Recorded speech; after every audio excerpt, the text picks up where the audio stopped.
Et son coéquipier Alain Collat.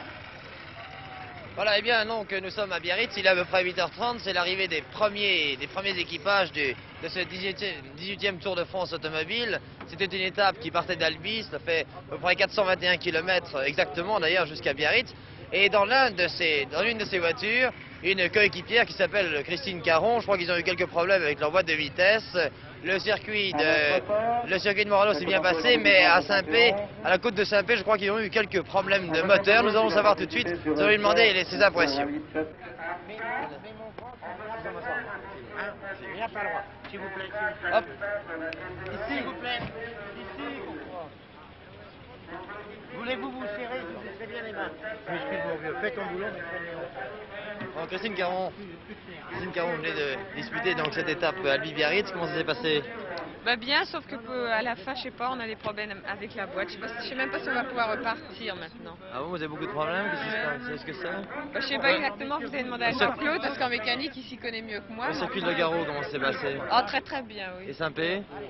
Ben non, assez mal, parce qu'on a eu des problèmes, on a fait tout en 4e, alors on a eu des problèmes dans le bois de Saint-Pé. C'est au cours de votre Saint-Pé. Est-ce que c'est intéressant comme tour? Ah oui, c'est très intéressant, c'est fatigant, mais c'est très intéressant à faire.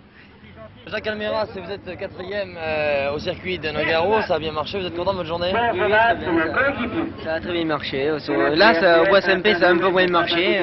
Je suis assuré, mais enfin, je garde toujours ma 3e place. La mécanique marche bien? Ah oui, sans problème. Hein. Est-ce que la pluie vous a gêné beaucoup? Ah oui, là, énormément.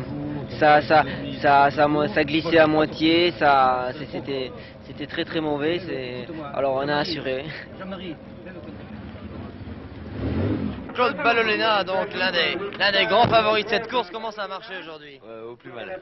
Hein? Au plus mal. Au plus mal? Ouais. Pourtant, au circuit de Nogaro, vous êtes assez bien placé. Ouais, au Nogaro, ça a pas mal marché, mais dans l'épreuve de Saint-Pé, j'étais contracté, j'y étais pas, j'ai très mal conduit, et puis je me suis désuni, et j'ai fait un temps lamentable. Mais je crois que vous n'êtes pas le seul, parce qu'il y a beaucoup de concurrents que j'ai vus avant vous et qui disent la même chose sur Saint-Pé. Est-ce que c'est la pluie qui vous a gêné beaucoup? Ouais, non, c'est-à-dire que c'était pas vraiment mouillé, j'étais paralysé, j'avais peur, je n'arrivais pas à trouver la glissance, et j'ai été minable, en dessous de tout. En plus, j'étais contracté par l'enjeu, et c'est un désastre. Vous espérez pour demain? Ouais, on espère toujours, mais enfin, là, ça a pris une mauvaise tournure. Là. Oui? Ouais. Vous pensez faire quoi? Ah, bah, je sais pas, on verra. Claude Ballolena, actuellement premier de ce 18e Tour de France automobile. Alors, Sandro Monari, comment ça a marché aujourd'hui? Bien, Vous êtes- bien passé. Vous êtes content? Oui, très content. J'espère d'arriver à la fin comme ça. On a bien marché à Nogaro, on a bien marché ici. On a gagné beaucoup de secondes sur Ballolena, donc nous sommes passés en tête de nouveau. C'était second au circuit de Nogaro, ça. Vous êtes assez content. Et Saint-Pé, comment ça a marché Saint-Pé? Saint-Pé, oui, j'ai bien marché. J'ai donné à Ballolena 42 secondes.